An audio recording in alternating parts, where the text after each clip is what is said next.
District of Columbia law bans handgun possession by making it a crime to carry an unregistered firearm, prohibiting the registration of handguns, and providing separately that no person may carry a handgun not licensed by the Chief of Police, who is authorized to issue one-year licenses. In addition, it requires residents to keep lawfully owned firearms, which would include long guns, unloaded and disassembled or bound by a trigger lock or similar device. When Washington, D.C. Special Police Officer Dick Heller applied for a one-year license to keep a handgun in his home, it was denied. He thought this was strange since he was already authorized to carry a handgun while he was on duty in the district. So he sued the District of Columbia for an injunction against the enforcement of provisions of the D.C. Code that made it illegal to keep a functional firearm in his home without a license, arguing that they violated his Second Amendment rights.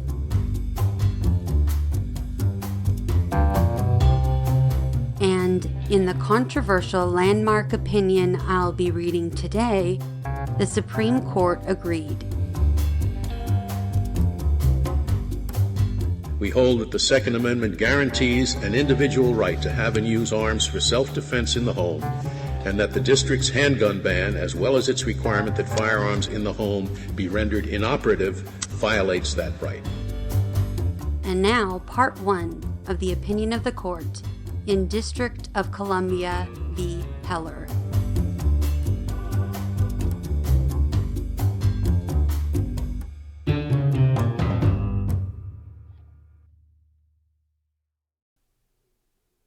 Justice Scalia delivered the opinion of the court. We consider whether a District of Columbia prohibition on the possession of usable handguns in the home violates the Second Amendment to the Constitution. The District of Columbia generally prohibits the possession of handguns. It is a crime to carry an unregistered firearm, and the registration of handguns is prohibited. Wholly apart from that prohibition, no person may carry a handgun without a license, but the Chief of Police may issue licenses for one-year periods. District of Columbia law also requires residents to keep their lawfully owned firearms, such as registered long guns, unloaded and disassembled or bound by a trigger lock or similar device, unless they are located in a place of business or are being used for lawful recreational activities. Respondent Dick Heller is a D.C. Special Police Officer authorized to carry a handgun while on duty at the Federal Judicial Center. He applied for a registration certificate for a handgun that he wished to keep at home, but the district refused. He thereafter filed a lawsuit in the Federal District Court for the District of Columbia, seeking, on Second Amendment grounds, to enjoin the city from enforcing the bar on the registration of handguns, the licensing requirement insofar as it prohibits the carrying of a firearm in the home without a license, and the trigger lock requirement insofar as it prohibits the use of functional firearms within the home. The district court dismissed respondent's complaint. The Court of Appeals for the District of Columbia Circuit, construing his complaint as seeking the right to render a firearm operable and carry it about his home in that condition only when necessary for self-defense, reversed. It held that the Second Amendment protects an individual right to possess firearms, and that the city's total ban on handguns, as well as its requirement that firearms in the home be kept non-functional, even when necessary for self-defense, violated that right.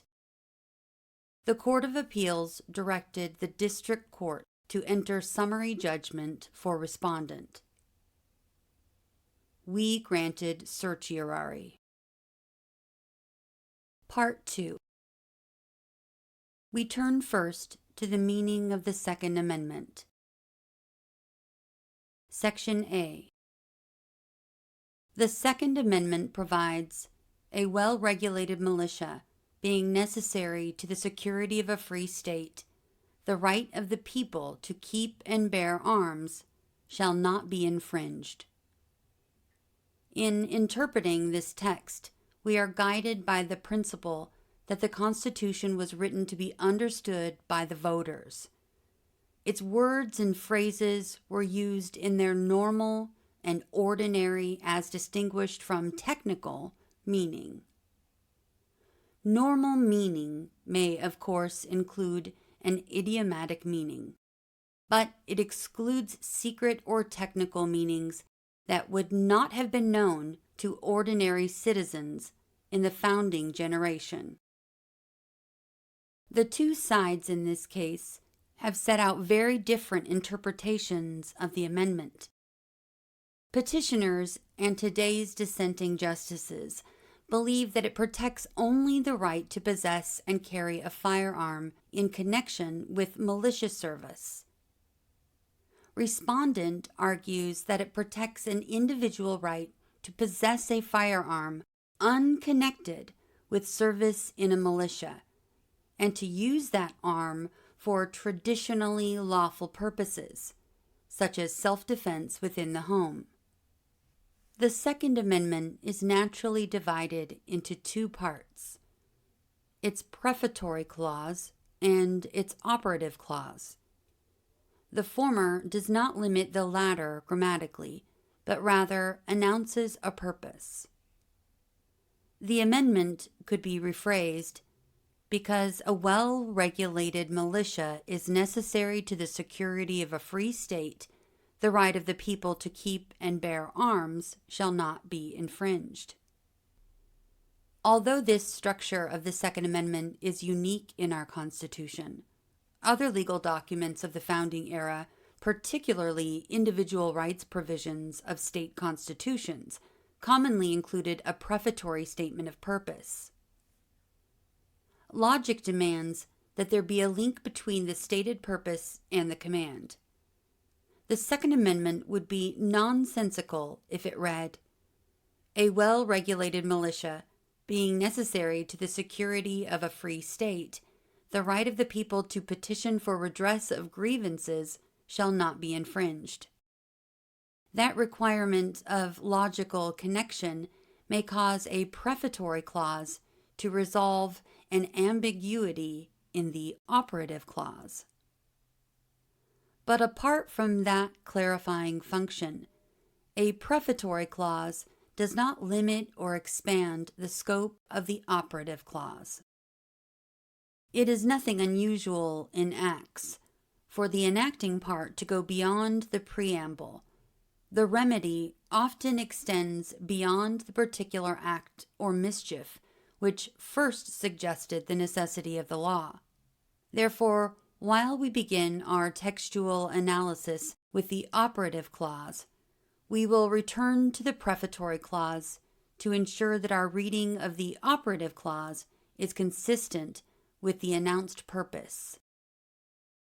1. Operative clause. A. Right of the people. The first salient feature of the operative clause is that it codifies a right of the people. The unamended Constitution and the Bill of Rights use the phrase right of the people 2 other times, in the First Amendment's Assembly and Petition Clause and in the Fourth Amendment's Search and Seizure Clause. The Ninth Amendment uses very similar terminology. All 3 of these instances unambiguously refer to individual rights, not collective rights, or rights that may be exercised only through participation in some corporate body. 3 provisions of the Constitution refer to the people in a context other than rights. the famous preamble, Section 2 of Article 1, and the 10th Amendment. Those provisions arguably refer to the people acting collectively, but they deal with the exercise or reservation of powers, not rights. Nowhere else in the Constitution does a right attributed to the people refer to anything other than an individual right. What is more, all 6 other provisions of the Constitution that mention the people, the term unambiguously refers to all members of the political community, not an unspecified subset. As we said in 1990, the people seems to have been a term of art employed in select parts of the Constitution. Its uses suggest that the people protected by the Fourth Amendment and by the First and Second Amendments, and to whom rights and powers are reserved in the Ninth and 10th Amendments, refers to a class of persons who are part of a national community who have otherwise developed sufficient connection with this country to be considered part of that community. This contrasts markedly with the phrase, the militia, in the prefatory clause. As we will describe below, the militia in colonial America consisted of a subset of the people, those who were male, able-bodied, and within a certain age range. Reading the Second Amendment as protecting only the right to keep and bear arms in an organized militia therefore fits poorly with the operative clause's description of the holder of that right as the people.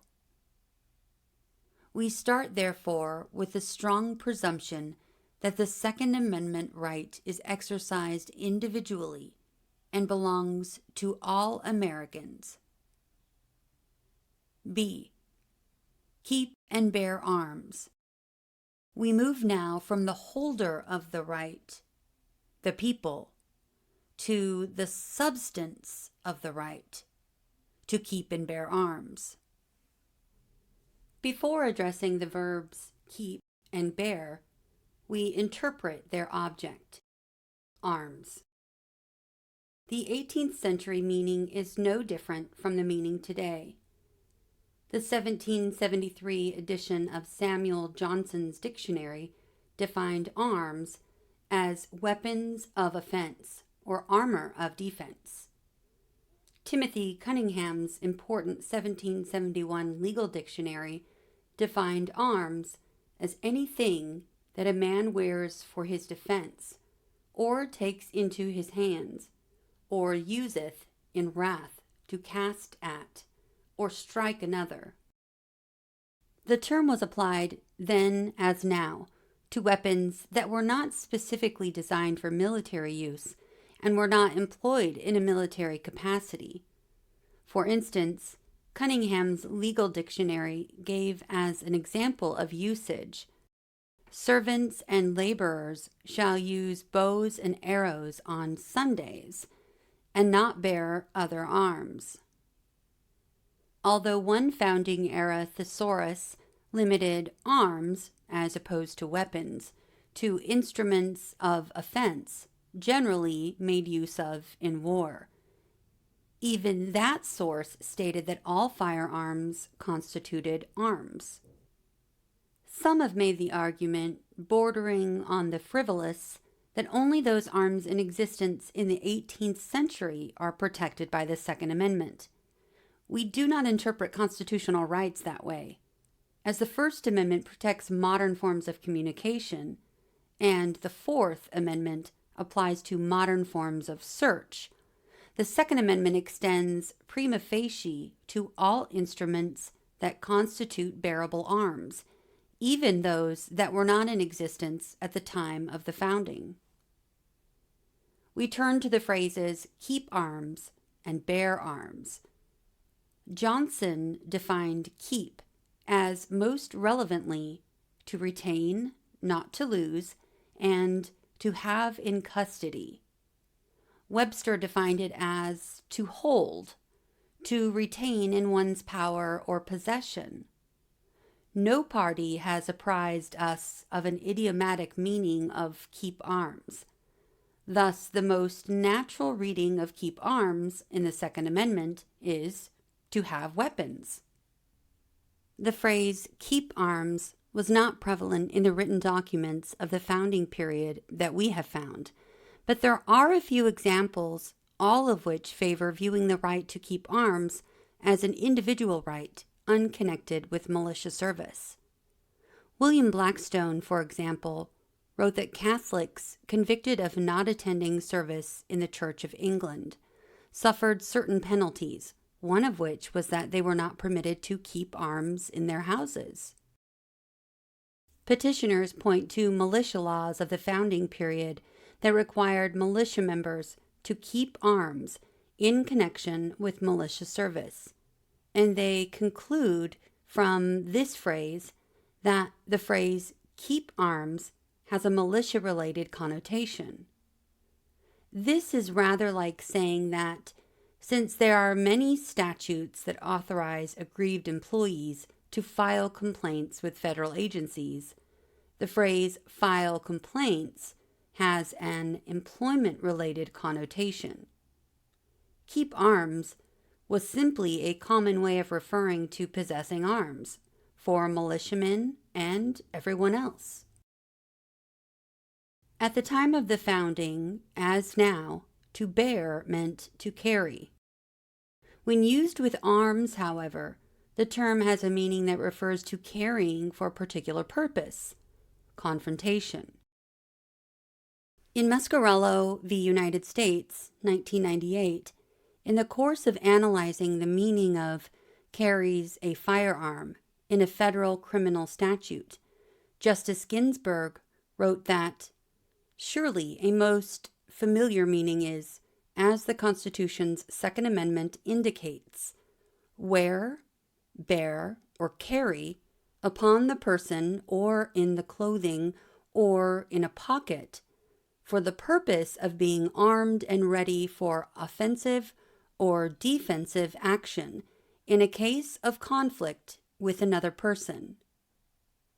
We think that Justice Ginsburg accurately captured the natural meaning of bear arms, although the phrase implies that the carrying of the weapon is for the purpose of offensive or defensive action.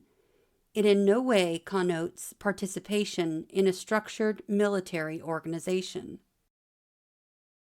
From our review of founding-era sources, we conclude that this natural meaning was also the meaning that bear arms had in the 18th century. In numerous instances, bear arms was unambiguously used to refer to the carrying of weapons outside of an organized militia.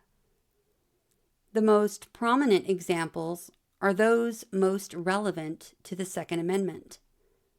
9 state constitutional provisions written in the 18th century or the first 2 decades of the 19th, which enshrined a right of citizens to bear arms in defense of themselves and the state, or bear arms in defense of himself and the state.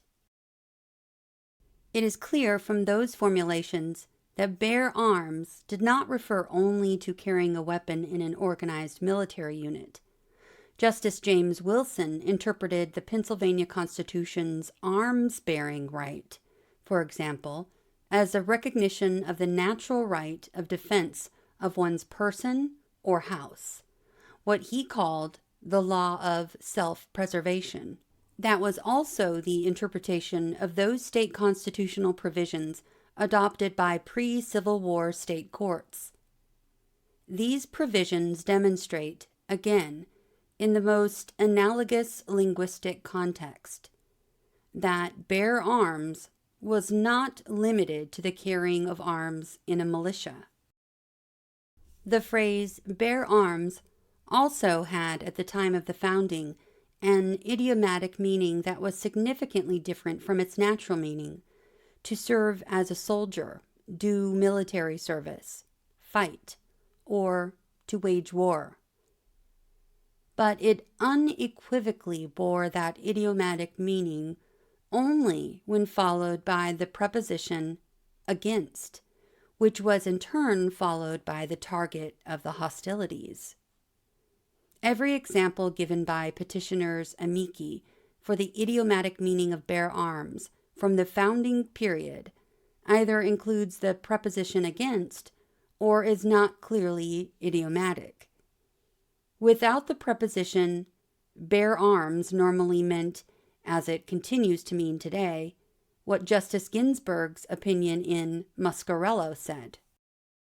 In any event, the meaning of bear arms that petitioners and Justice Stevens propose is not even the sometimes idiomatic meaning. Rather, they manufacture a hybrid definition whereby bear arms connotes the actual carrying of arms, but only in the service of an organized militia. No dictionary has ever adopted that definition, and we have been apprised of no source that indicates that it carried that meaning at the time of the founding. But it is easy to see why petitioners and the dissent are driven to the hybrid definition.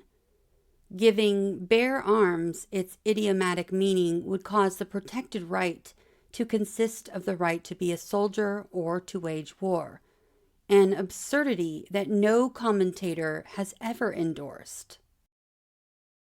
Worse still, the phrase keep and bear arms would be incoherent. The word arms would have two different meanings at once. Weapons, as the object of keep, and as the object of bear, one half of an idiom. It would be rather like saying, he filled and kicked the bucket, to mean, he filled the bucket and died. Petitioners justify their limitation of bear arms to the military context by pointing out the unremarkable fact that it was often used in that context, the same mistake they made with respect to keep arms. It is especially unremarkable that the phrase was often used in a military context in the federal legal sources that have been the focus of petitioners' inquiry. Those sources would have had little occasion to use it except in discussions about the standing army and the militia. And the phrases used primarily in those military discussions include not only bear arms, but also carry arms, possess arms, and have arms, though no one thinks that those other phrases also had special military meanings. The common references to those fit to bear arms in congressional discussions about the militia are matched by use of the same phrase in the few non-military federal contexts where the concept would be relevant. Other legal sources frequently used bear arms in non-military contexts. Cunningham's legal dictionary cited above gave as an example of its usage in a sentence unrelated to military affairs. And if one looks beyond legal sources, bear arms was frequently used in non-military contexts. Justice Stevens points to a study by amici supposedly showing that the phrase bear arms was most frequently used in the military context. Of course, as we have said, the fact that the phrase was commonly used in a particular context does not show that it is limited to that context, and in any event, we have given many sources where the phrase was used in non-military contexts. Moreover, the study's collection appears to include the idiomatic phrase bear arms against, which is irrelevant. The amici also dismiss examples such as bear arms for the purpose of killing game, because those uses are expressly qualified. That analysis is faulty. A purposive qualifying phrase that contradicts the word or phrase it modifies is unknown this side of the looking glass. If bear arms means, as we think, simply the carrying of arms, a modifier can limit the purpose of the carriage. But if bear arms means, as the petitioners and the dissent think, the carrying of arms only for military purposes, one simply cannot add, for the purpose of killing game. The right to carry arms in the militia for the purpose of killing game is worthy of the Mad Hatter. Thus, these purposive qualifying phrases positively establish that to bear arms is not limited to military use. Justice Stevens places great weight on James Madison's inclusion of a conscientious objector clause in his original draft of the Second Amendment. But no person religiously scrupulous of bearing arms shall be compelled to render military service in person. He argues that this clause establishes that the drafters of the Second Amendment intended bear arms to refer only to military service. It is always perilous to derive the meaning of an adopted provision from another provision deleted in the drafting process. In any case, what Justice Stevens would conclude from the deleted provision does not follow. It was not meant to exempt from military service those who objected to going to war, but had no scruples about personal gunfights. Quakers opposed the use of arms not just for militia service, but for any violent purpose whatsoever, so much so that Quaker frontiersmen were forbidden to use arms to defend their families, even though in such circumstances the temptation to seize a hunting rifle or knife in self-defense must sometimes have been almost overwhelming. The Pennsylvania Militia Act of 1757 exempted from service those scrupling the use of arms, a phrase that no one contends had an idiomatic meaning. Thus, the most natural interpretation of Madison's deleted text is that those opposed to carrying weapons for potential violent confrontation would not be compelled to render military service, in which such carrying would be required. Finally, Justice Stevens suggests that keep and bear arms was some sort of term of art, presumably akin to hue and cry, or cease and desist. Justice Stevens believes that the unitary meaning of keep and bear arms is established by the Second Amendment's calling it a right rather than rights. There is nothing to this. State constitutions of the founding period routinely grouped multiple related guarantees under a singular right, and the First Amendment protects the right, singular, of the people peaceably to assemble and to petition the government for a redress of grievances. And even if keep and bear arms were a unitary phrase, we find no evidence that it bore a military meaning. Although the phrase was not at all common, which would be unusual for a term of art, we have found instances of its use with a clearly non-military connotation. In a 1780 debate in the House of Lords, for example, Lord Richmond described an order to disarm private citizens, not militia members, as a violation of the constitutional right of Protestant subjects to keep and bear arms for their own defense. In response, another member of Parliament referred to the right of bearing arms for personal defense, making clear that no special military meaning for keep and bear arms was intended in the discussion. C. Meaning of the operative clause. Putting all of these textual elements together, we find that they guarantee the individual right to possess and carry weapons in case of confrontation. This meaning is strongly confirmed by the historical background of the Second Amendment. We look to this because it has always been widely understood that the Second Amendment, like the First and Fourth Amendments, codified a pre-existing right. The very text of the Second Amendment implicitly recognizes the pre-existence of the right and declares only that it shall not be infringed. As we said in the United States v. Cruikshank, 1876, this is not a right granted by the Constitution. Neither is it in any manner dependent upon that instrument for its existence. The Second Amendment declares that it shall not be infringed. Between the Restoration and the Glorious Revolution, the Stuart kings Charles II and James II succeeded in using select militias loyal to them to suppress political dissidents, in part by disarming their opponents.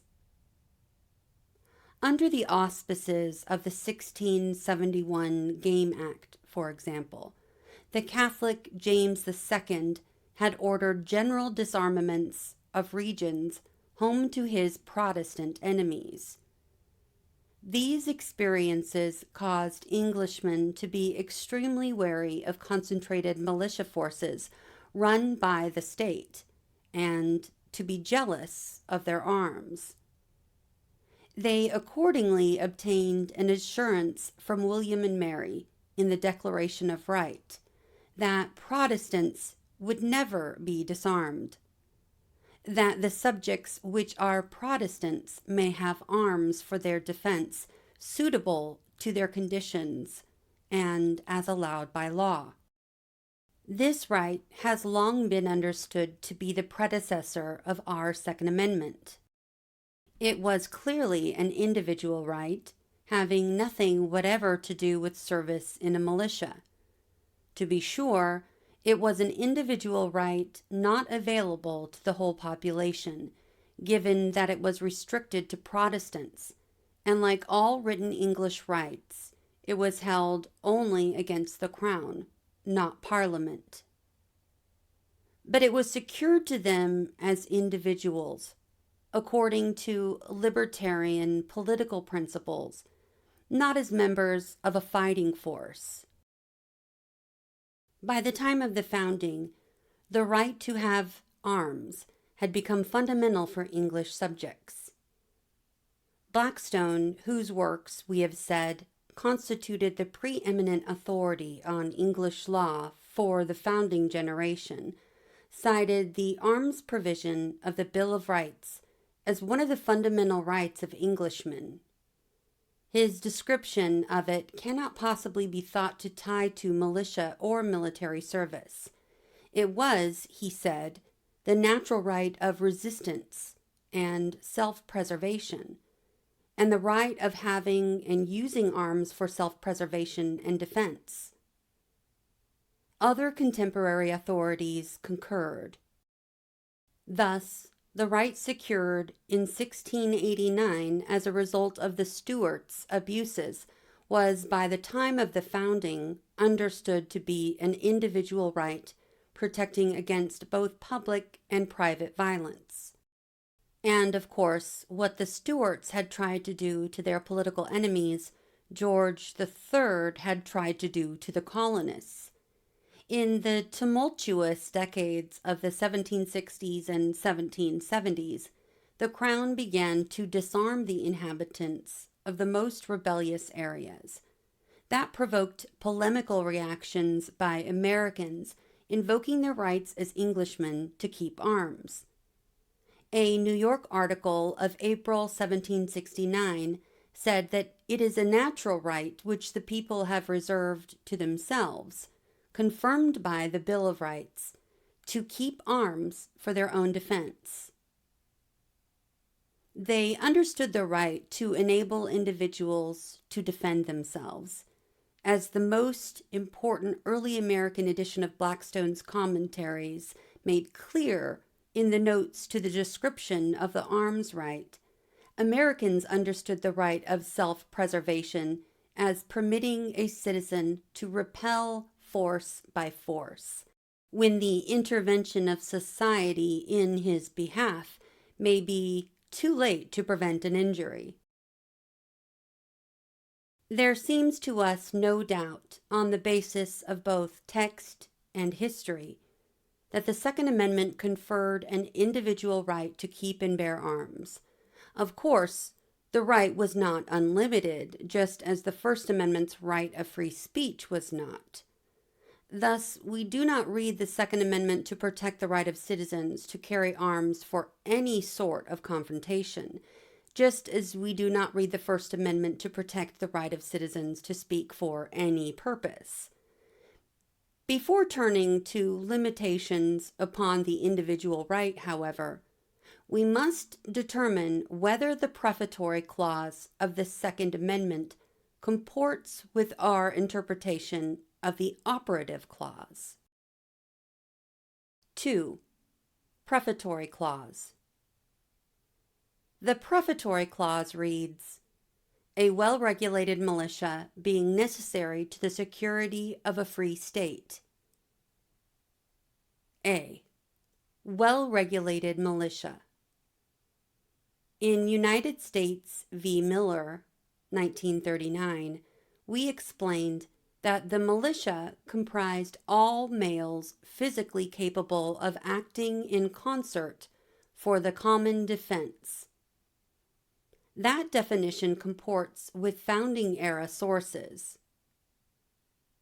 Petitioners take a seemingly narrower view of the militia, stating that militias are the state and congressionally regulated military forces described in the militia clauses, Article 1, Section 8, clauses 15 through 16. Although we agree with petitioners' interpretive assumption that militia means the same thing in Article 1 and the Second Amendment, we believe that petitioners identify the wrong thing, namely, the organized militia. Unlike armies and navies, which Congress is given the power to create, the militia is assumed by Article 1 already to be in existence. Congress is given the power to provide for calling forth the militia, and the power not to create, but to organize it, and not to organize a militia, which is what one would expect if the militia were to be a federal creation, but to organize the militia, connoting a body already in existence. This is fully consistent with the ordinary definition of the militia as all able-bodied men. From that pool, Congress has plenary power to organize the units that will make up an effective fighting force. That is what Congress did in the first Militia Act, which specified that each and every free, able-bodied white male citizen of the respective states, resident therein, who is or shall be of the age of 18 years and under the age of 45 years, shall severally and respectively be enrolled in the militia. To be sure, Congress need not conscript every able-bodied man into the militia, because nothing in Article 1 suggests that in exercising its power to organize, discipline, and arm the militia, Congress must focus upon the entire body. Although the militia consists of all able-bodied men, the federally organized militia may consist of a subset of them. Finally, the adjective well-regulated implies nothing more than the imposition of proper discipline and training. B. Security of a free state. The phrase security of a free state meant security of a free polity, not security of each of the several states, as the dissent below argued. Joseph Story wrote in his treatise on the Constitution that the word state is used in various senses, and in its most enlarged sense, it means the people composing a particular nation or community.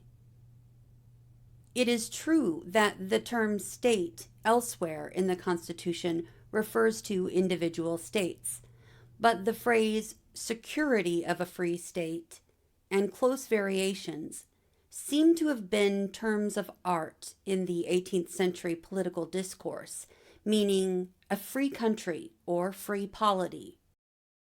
Moreover, the other instances of state in the Constitution are typically accompanied by modifiers making clear that the reference is to the several states, each state, several states, any state, that state, particular states, one state, no state. And the presence of the term foreign state in Article 1 and Article 3 shows that the word state did not have a single meaning in the Constitution. There are many reasons why the militia was thought to be necessary to the security of a free state. First, of course, it is useful in repelling invasions and suppressing insurrections. Second, it renders large standing armies unnecessary, an argument that Alexander Hamilton made in favor of federal control over the militia. Third, when the able-bodied men of a nation are trained in arms and organized, they are better able to resist tyranny. 3. Relationship between prefatory clause and operative clause. We reach the question then, does the preface fit with an operative clause that creates an individual right to keep and bear arms? It fits perfectly once one knows the history that the founding generation knew and that we have described above. That history showed that the way tyrants had eliminated a militia consisting of all the able-bodied men was not by banning the militia, but simply by taking away the people's arms, enabling a select militia or standing army to suppress political opponents. This is what had occurred in England that prompted codification of the right to have arms in the English Bill of Rights. The debate with respect to the right to keep and bear arms, as with other guarantees in the Bill of Rights, was not over whether it was desirable, all agreed that it was, but over whether it needed to be codified in the Constitution.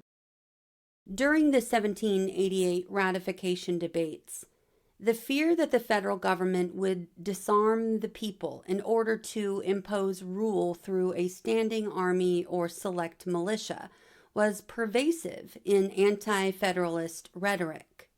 John Smiley, for example, worried not only that Congress's command of the militia could be used to create a select militia or to have no militia at all, but also as a separate concern that when a select militia is formed, the people in general may be disarmed.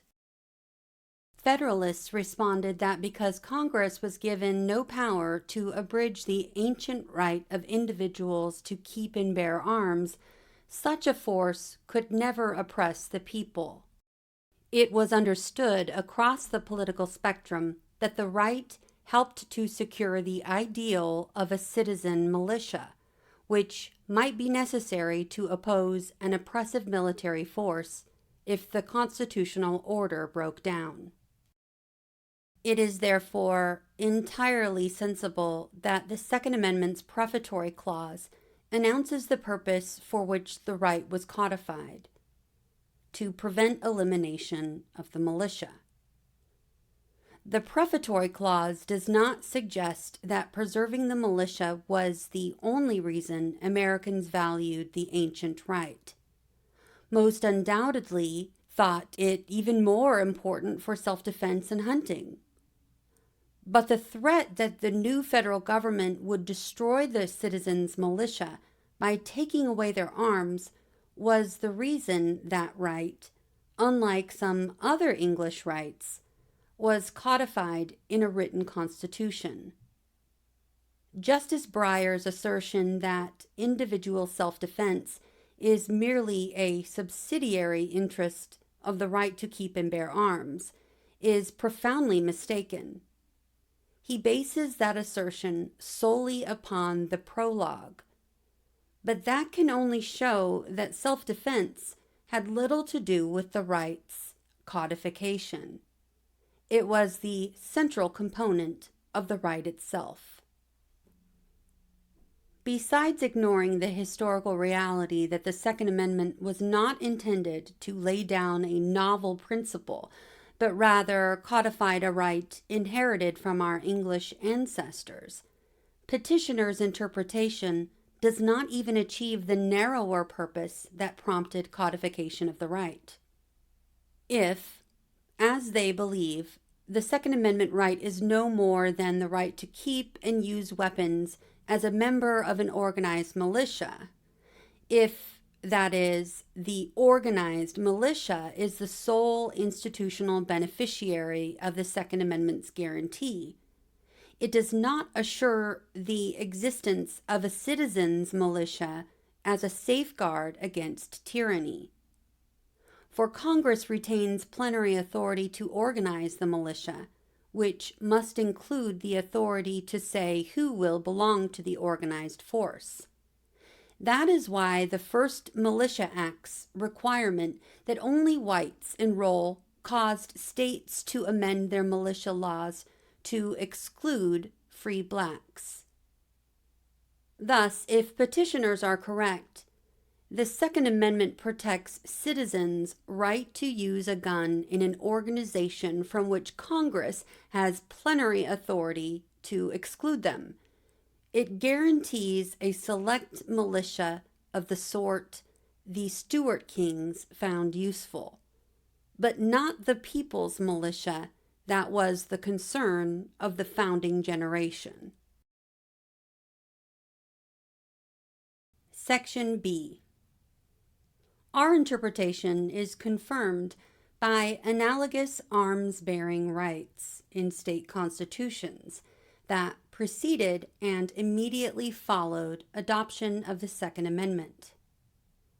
4 states adopted analogs to the federal Second Amendment in the period between independence and the ratification of the Bill of Rights.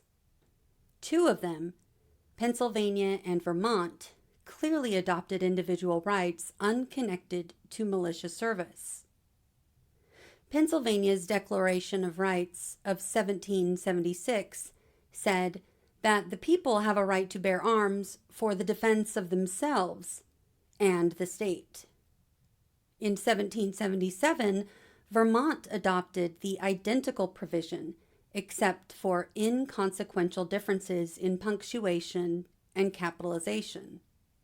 North Carolina also codified a right to bear arms in 1776, that the people have a right to bear arms for the defense of the state. This could plausibly be read to support only a right to bear arms in a militia, but that is a peculiar way to make the point in a constitution that elsewhere repeatedly mentions the militia explicitly.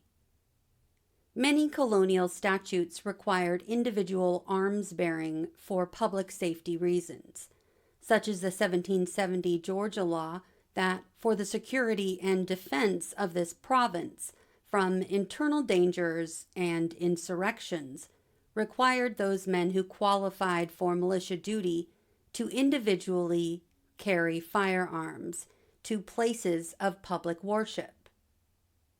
That broad public safety understanding was the connotation given to the North Carolina right by that state's Supreme Court in 1843.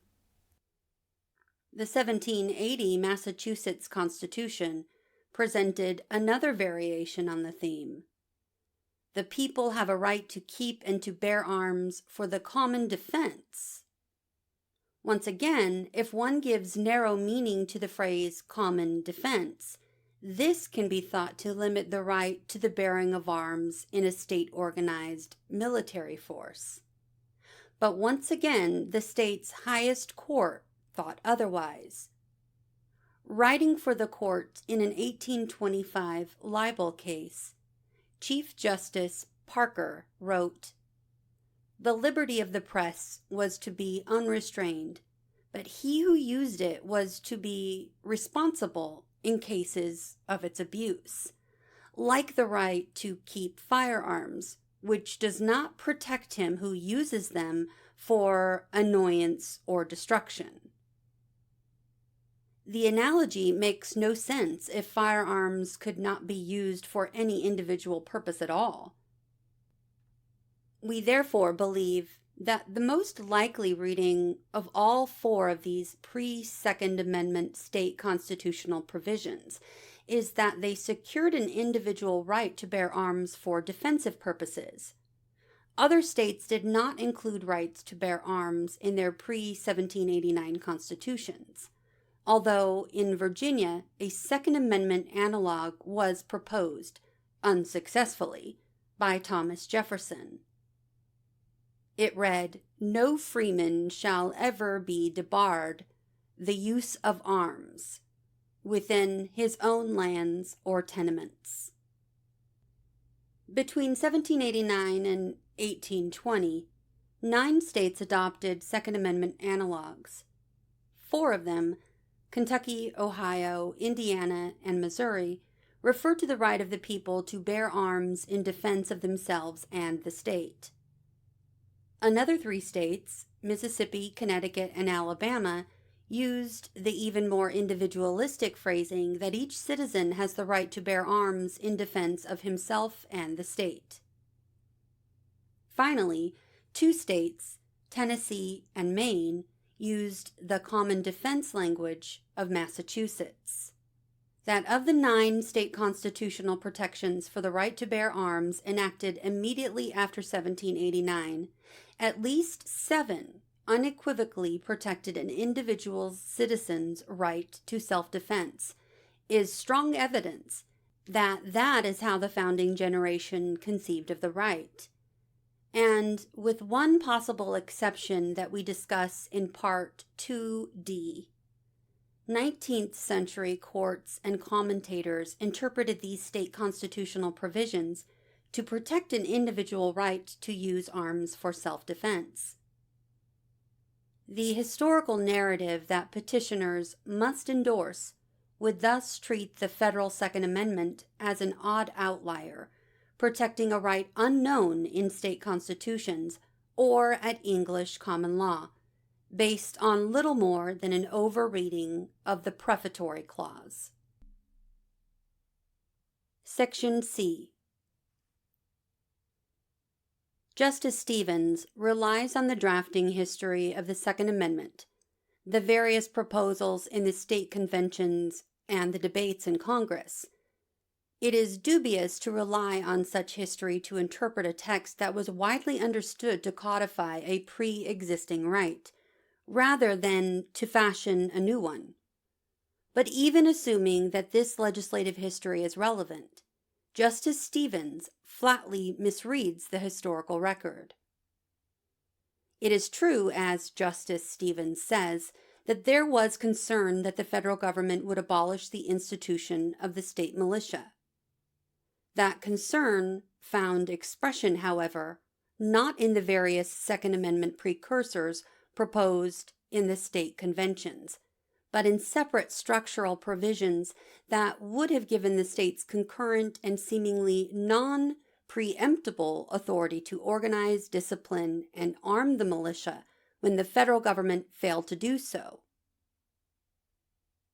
The Second Amendment precursors, by contrast, referred to the individual English right already codified in 2 and probably 4 state constitutions. The Federalist-dominated First Congress chose to reject virtually all major structural revisions favored by the Anti-Federalists, including the proposed militia amendments. Rather, it adopted primarily the popular and uncontroversial, though in the Federalist view unnecessary, individual rights amendments. The Second Amendment right, protecting only individuals' liberty to keep and carry arms, did nothing to assuage anti-Federalists' concerns about federal control of the militia.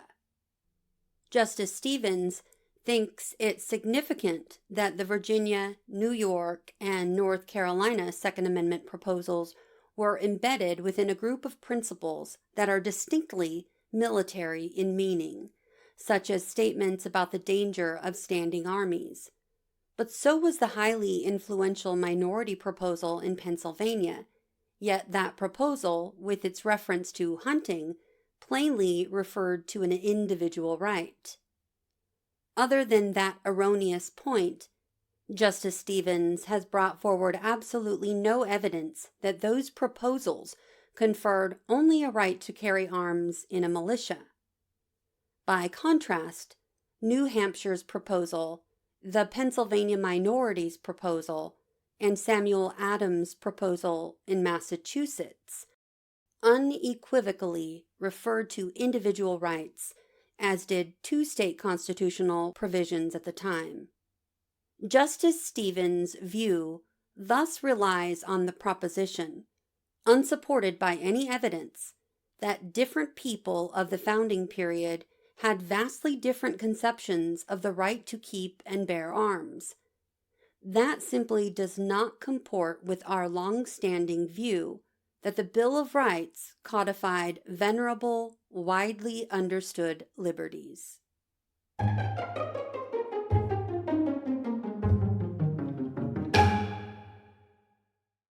We've finished the first half of this opinion, but don't worry, the next episode will pick up exactly where this episode ended.